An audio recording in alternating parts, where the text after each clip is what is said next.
giặc lầu em. Ôi, cái thác của cái chú. Ôi, so cái chú cái lâu à. Tụi em biết rất so. Và lần biết rất ôi. Ôi, và lần biết rất nhá. Ôi, cái chú cái tôm mê rồi. Ôi, cái chú cái thìn.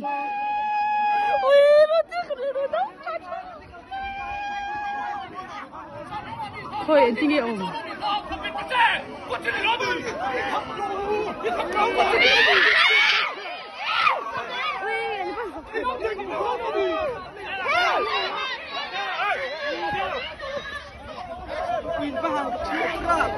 Ôi, cái gì à?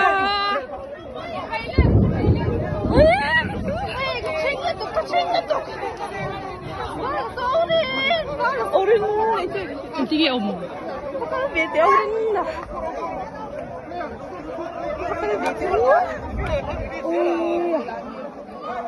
Vidéo con avec. Télé sous.